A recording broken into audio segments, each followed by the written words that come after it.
Welcome to the latest edition of the Cranky Curmudgeon's Corner. My name is Paul Thomas. This episode, we're going to be talking about aging. Judy Donegan, Doug Heinrichs, and Thaddeus Paul Hamas. After 70 plus years of living as an American, what do you feel is or are the most profound changes in America or the world as a whole that you have observed from the time you were a kid until now? Thaddeus, what has happened in these 70 years that you think is the biggest change? Well, the most obvious one, to look at is technology. Technology in the last half century has exploded, really in the last century. With travel, computers, communication, but on the other side of the coin, I seem to sense a general degradation of civility, a loss of a sense of social connectedness, a social responsibility, and care. Of this, our problem with gross material inequality is kind of a primary symptom of that. It's not the problem, it's a symptom of the problem of incivility and me-firstism. So me-firstism is something that you think you see has increased over time? Yes. Okay. Exponentially. Okay. Doug? Yeah. What do you think? Yeah, I mean, there's so much one could pick, but there were two things I wanted to highlight. One is kind of a political change in the world. I think history will look back on the years of the Cold War, which was our early life, as a period of tremendous stability in the world, that everything was so balanced that things were pretty set. I mean, nobody was going to go too far because the stakes were too high. With the end of that, I think we've just seen the emergence of tremendous international chaos that characterizes our current world. The other thing I think, and this is a direct, I think, product of technology, and at least in part, is I think as a society, we've lost a shared view of truth, that there isn't any agreement on even the most basic facts of what happens. Because you can find somebody somewhere who is going to voice that it didn't happen or something totally different happened. So that meaningful dialogue and discussion is very difficult to have. If you can't discuss your interpretation of facts if you don't agree on what the facts are. And I think that is what's come to characterize so much of, and I think it leads to that fragmentation and the extremism and in part the loss of social unity of the fabric of society that Thaddeus was talking about. So I think the kind of loss of a shared view of truth, to me, has been one of the most profound things that's happened in our lifetime. Shared view of truth. I like that phrase. We certainly have lost that. Yeah. Judy, what's your take on the most profound changes you've seen in your lifetime? Well, I agree with Doug and Thad. To carry on with what Doug said, it seems to me when I was a kid, to be a little more concrete here, we used to have free movies in the park every Wednesday night. This was very, very small town in Minnesota.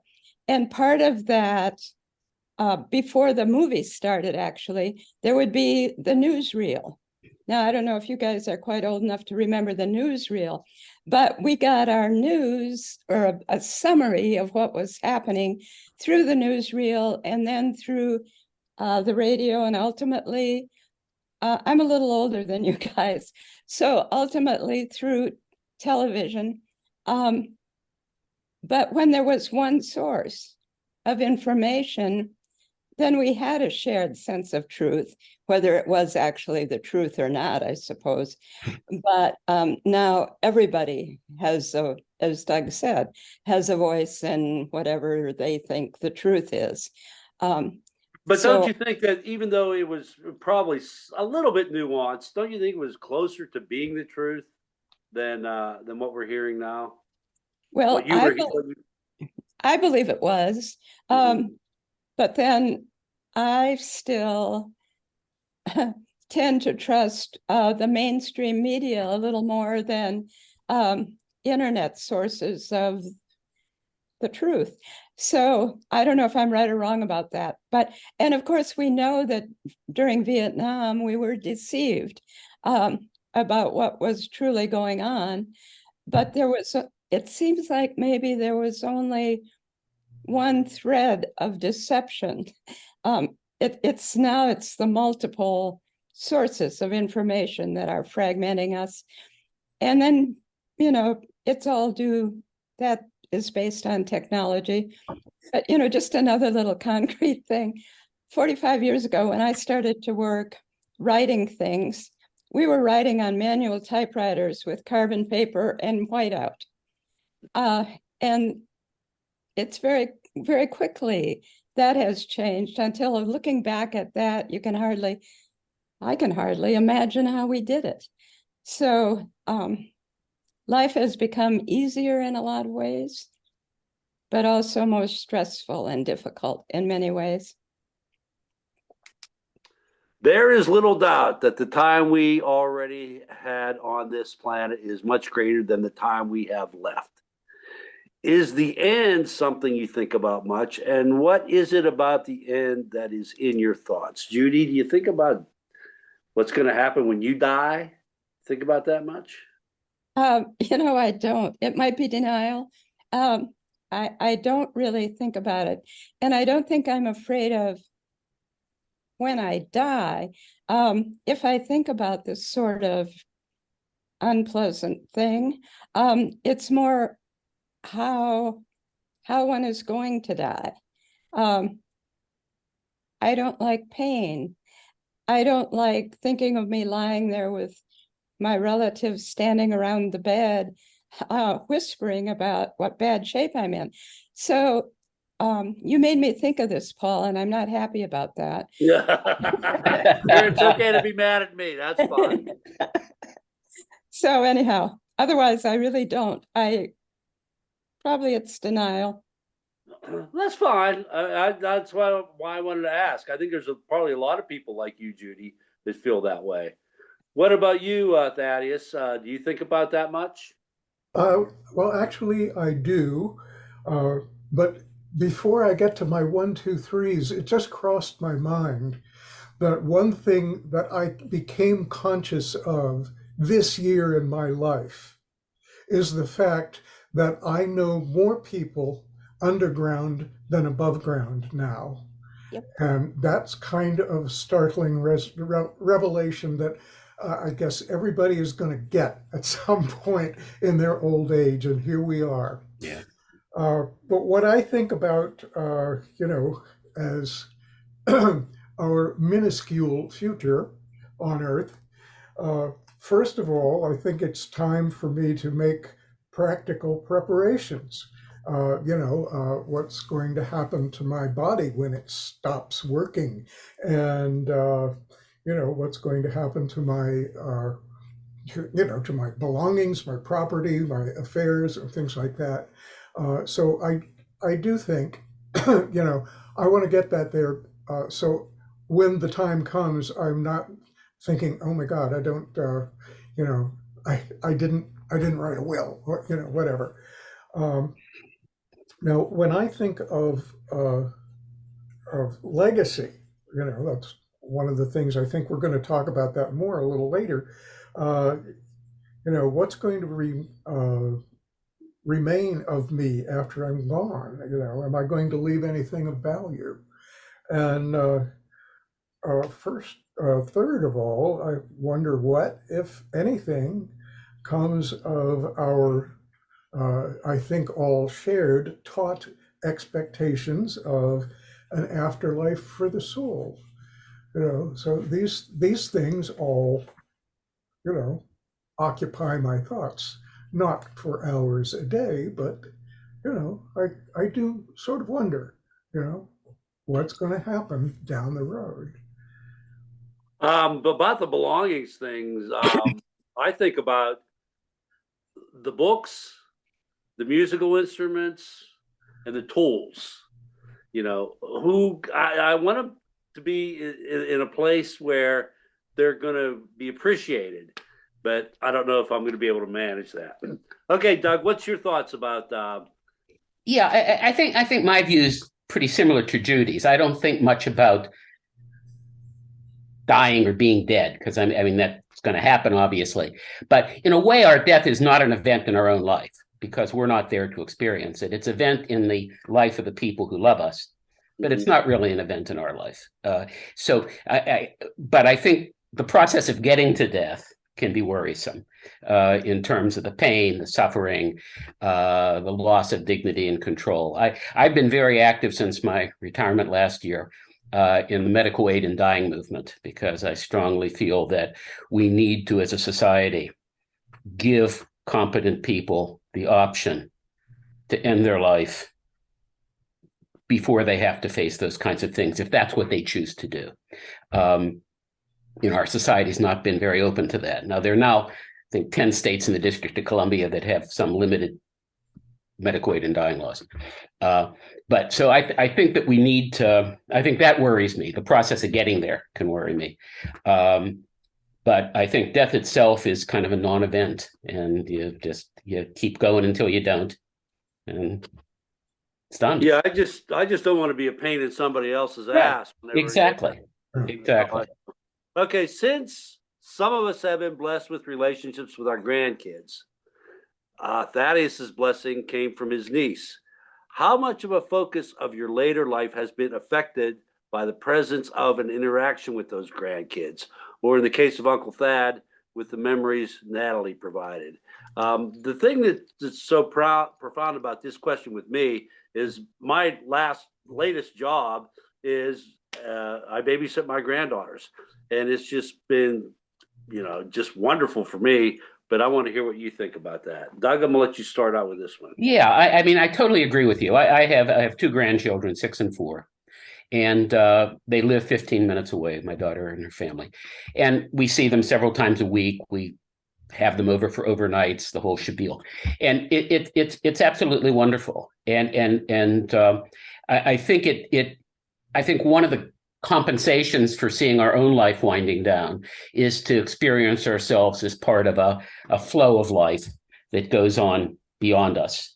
I also think that one experiences a kind of joy that children have that we have a hard time holding on to as we age. And it's a good object lesson to realize the simple things in life, how wonderfully they can be appreciated and savored by a little kid. And so I find it always kind of takes away some of the cynicism and fatigue with life that I think we all fight against as we get older. So yeah, I think it's incredibly important. I love the mode of communication that you have to get in as you're interacting with them, and the fact that you better be treating them with respect. Absolutely. Even though you're talking baby talk, you better be treating them with respect. Okay, yeah. Judy, what's your relationship with your grandkids, and how much has that affected you? Well, I just sometimes feel like my entire focus is on my grandchildren. They live up the hill. They pop in randomly throughout the day. They are now, 14 and 11. And so the 14-year-old is pretty busy in high school right now, but I find it sort of ironic that I spend so much time with them. I am absurdly attached to them, find them fascinating, try not to talk about them all the time, but it is very, very ironic, because until I had grandchildren of my own, I did not get this at all. I had friends with grandchildren who thought they were so cute and so wonderful and talked about them all the time. And I could only roll my eyes. And now here I am. The grandmother, I mean, I spent 6 hours a couple weeks ago at the cross-country state meet in the cold. This is Alaska. So I'm devoted to them. Yep, that's great. All right, Thaddeus, you're not a grandparent, but you were a parent. Yeah, I guess I should use quotes on that with your niece. I don't know how to introduce this other than just let you tell us what your experience was with that. Well, I had to think about this a little bit because I can't address being a grandparent except by observing what other grandparents do and how they respond.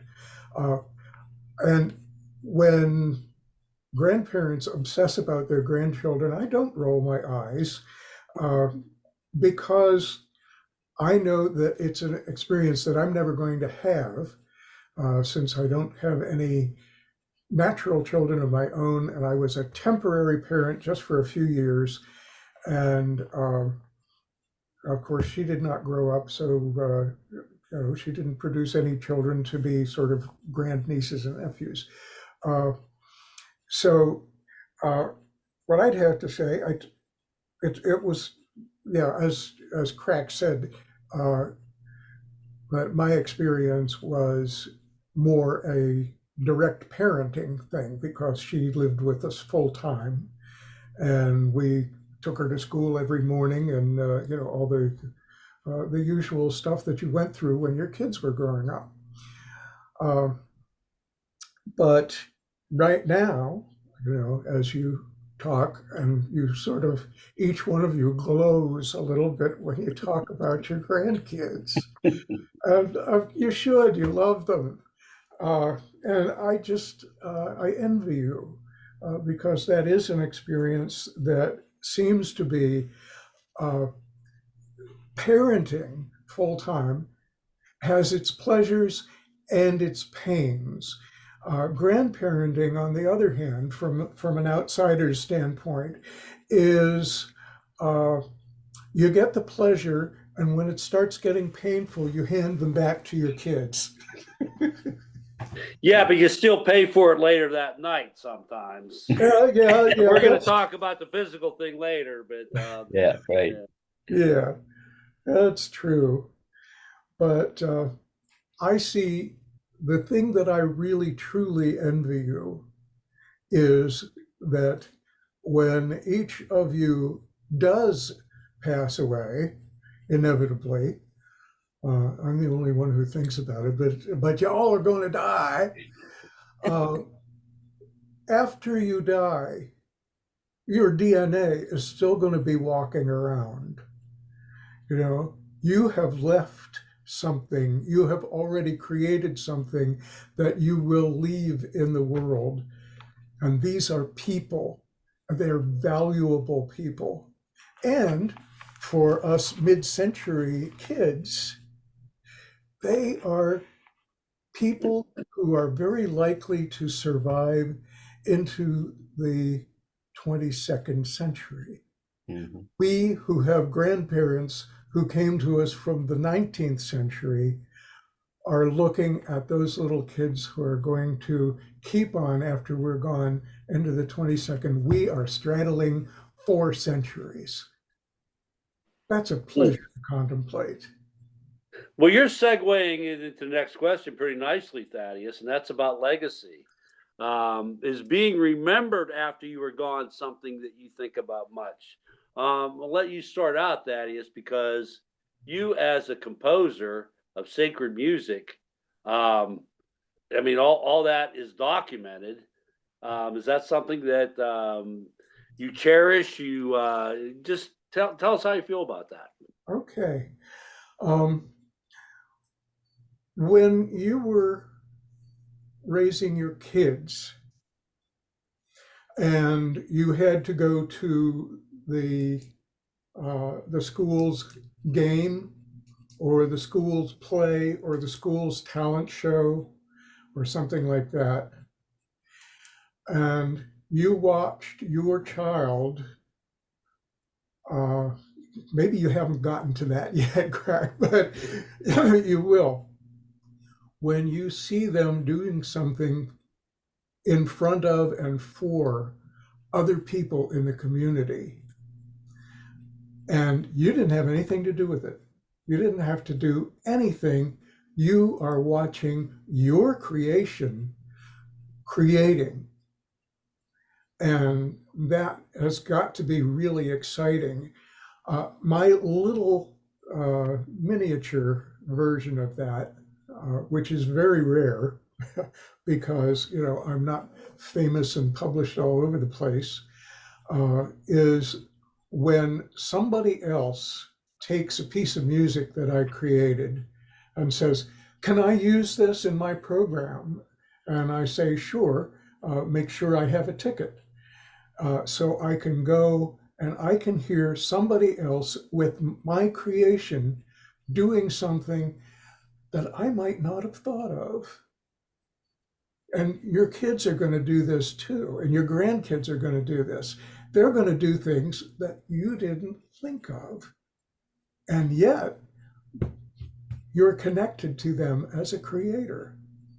So it's very exciting. So I look forward to hopefully getting some of my stuff into print or into recording where other people can connect with what came out of my mind. Well, that's a very nice, humble way to view the issue of being remembered. Judy, what do you think about that? Are you concerned about being remembered after you're gone? Well, I'd just like to go back to what Thad said is profound, I think. And in a way, of course, maybe I hadn't thought of it that way, but as I was raising my son, I was always a little put off by people who talked in terms of molding them, molding children. And my thought was that you kind of let, within bounds, of course, you let them create themselves, mm-hmm. that they become what they are going to become. And it is kind of miraculous. I don't, I hope they remember me. What I think about, my dad died when I was 26, and that's not all that young, but he was a profound influence. And I can think of him today, and he's real to me. I'd like that.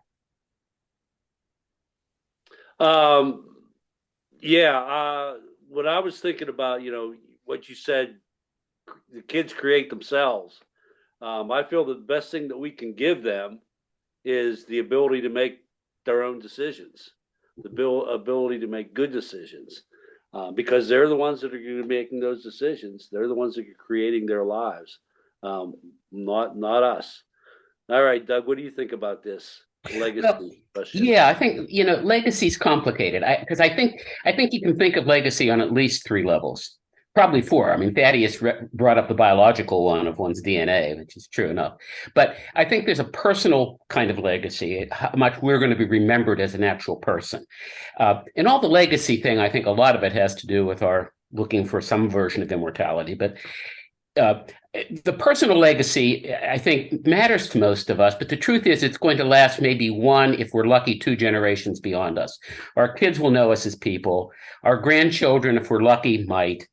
After that, we will simply be a disembodied name attached to some little story about great-grandpa, right?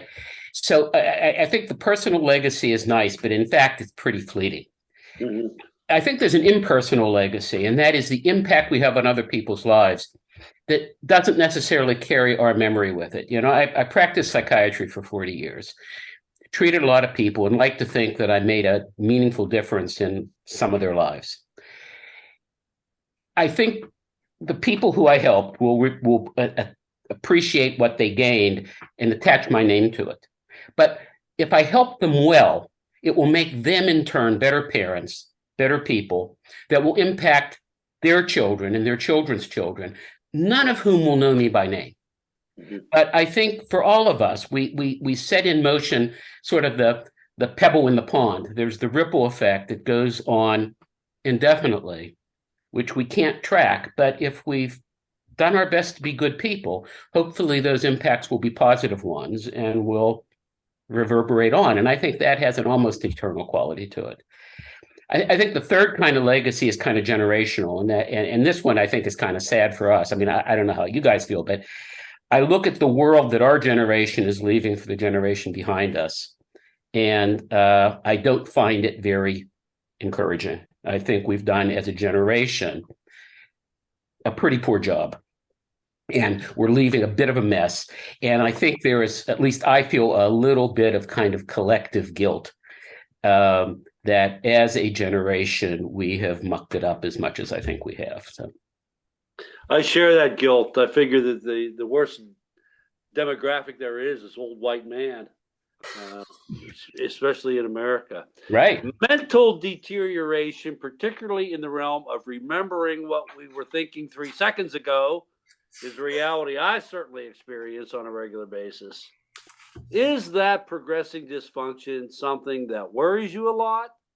Are there adjustments you made in your lifestyle to compensate for this condition? Judy, you're a pretty smart person, so I don't know if there's too much mental deterioration going on with you, but I feel it all the time. But what do you think about the question? Is there things that you do to help with that, or don't you have that problem? Well, no, I think, when you have to go back down to the basement to see if you locked the door that you just locked a little while ago, that's a problem. I think one of the things about that is that I try to concentrate on what I'm doing so I will remember. I think a lot of times you don't remember those things, Paul, because you're acting sort of unconsciously or mindlessly, not paying attention to what you're doing. I do not want my mind to deteriorate. I think for my whole life, a lot of girls are really concerned about how pretty they are. That was never my thing. Certainly, I was never athletic. My mind was what was important. I would really, really hate to deteriorate too much. So I guess I think about it. I do know the New York Times puzzles, hoping that'll keep me going. I don't know. I do Sudoku and I do music, so that helps me. Music. Thaddeus, Thaddeus, do you have any mental deteriorations? The biggest problem with me is remembering names. I see people that I know, they're good friends, and I just can't remember their name for a moment. That's embarrassing.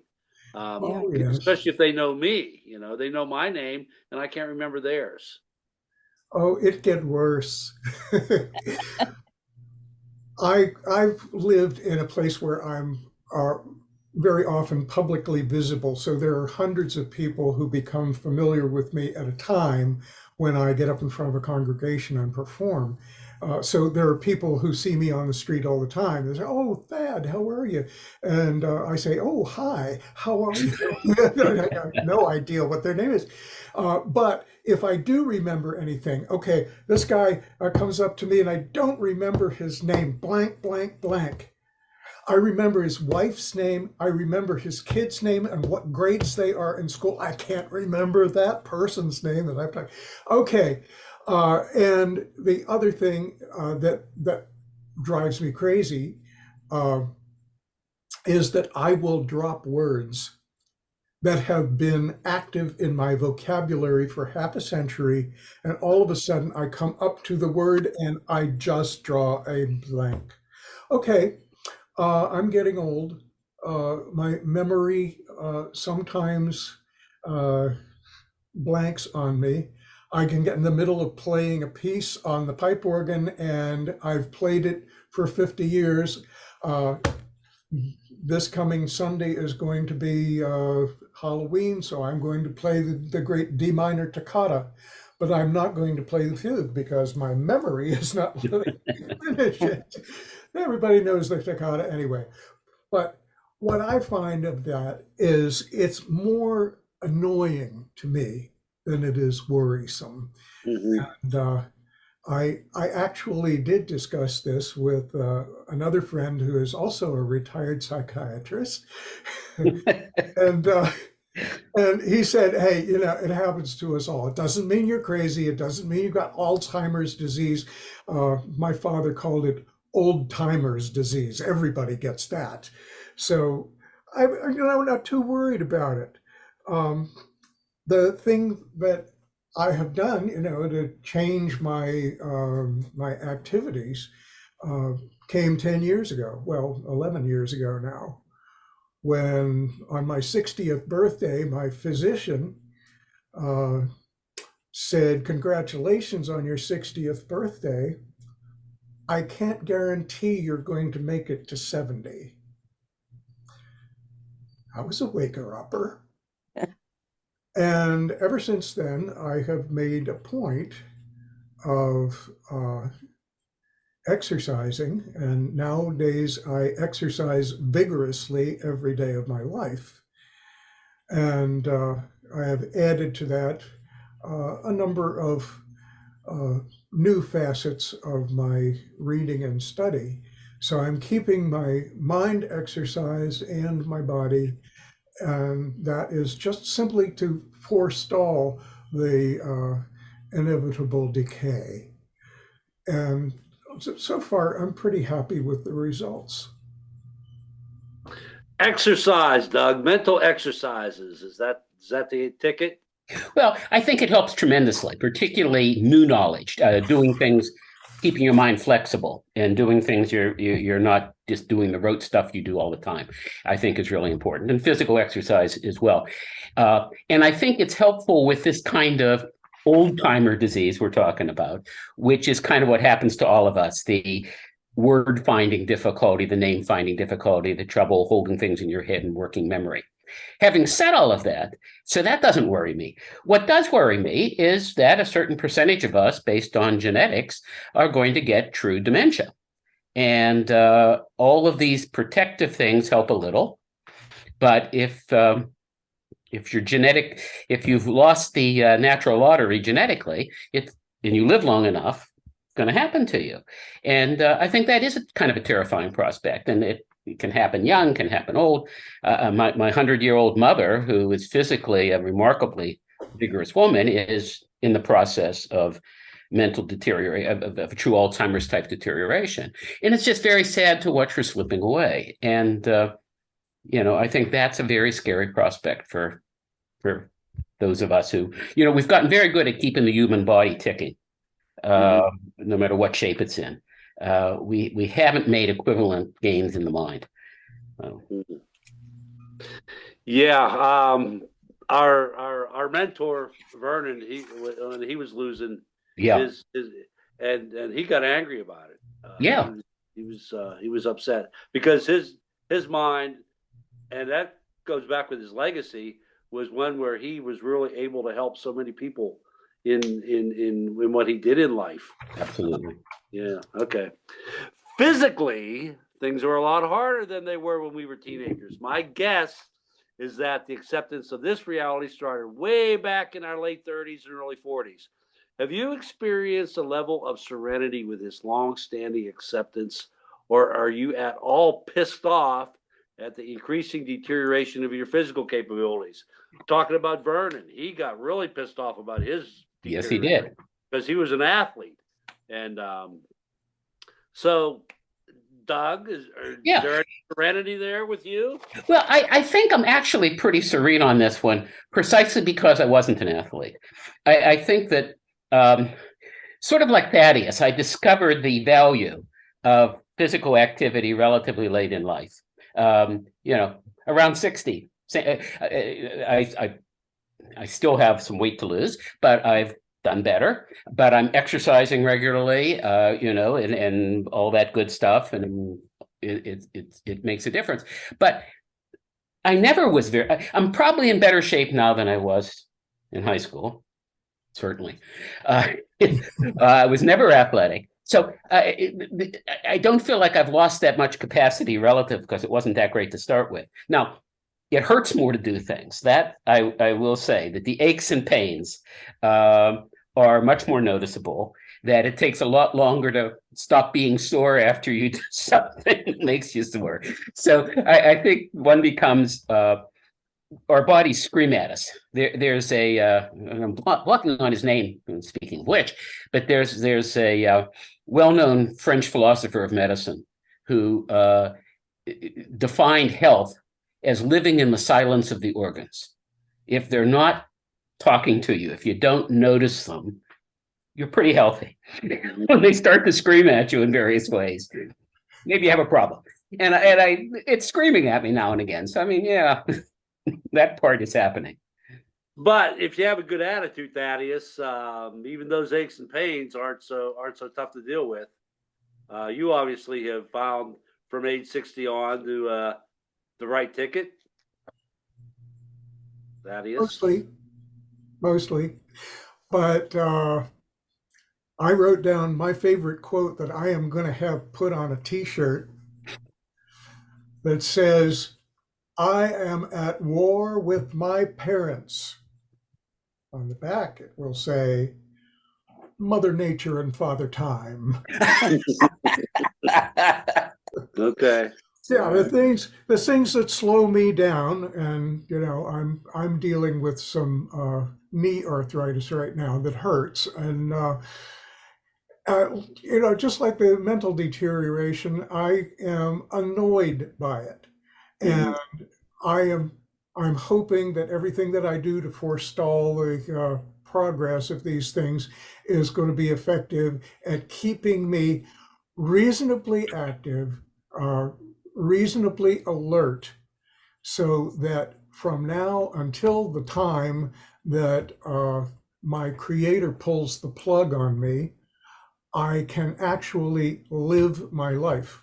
I watched almost everybody in my family languish in a nursing home or hospital bed for months or years, and I myself would like to be active and out and doing things the day before I die. That's my hope. I don't know if it's going to happen, but that's about all I've got on that. Judy, I remember a long time ago, I was telling you that I was real excited about getting down on the floor to playing with my grandkids. And you said, well, you better be careful about getting down on the floor because you may have a tough time getting back up. And so I that's always stuck with me, because that is very true now. I do have to crawl over to the stairs and help myself get back up. I definitely have to use my arms. So has it affected you as far as your demeanor about losing some of your physical capabilities that you had when you were younger? I can't believe I said that to you, Paul. You did. I remember that. But well, of course I have. And like that, I had a very bad knee. And I recommend physical therapy. My goodness.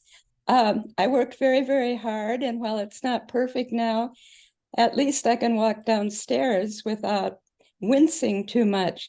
So there are things I try to keep going. There are things you can't control. Like I have sort of a loss of proprioception, and I cannot walk in the dark. I can't balance in the dark. And I don't know, maybe somebody can tell me there's something I can do about that. But that's rather limiting, because it's a little frightening to think that you might be somewhere and it's dark and you really can't navigate very well. So that's my main problem. The things I get annoyed at, I get so annoyed at packaging. I mean, Oh, really, yes. why do they do that to us?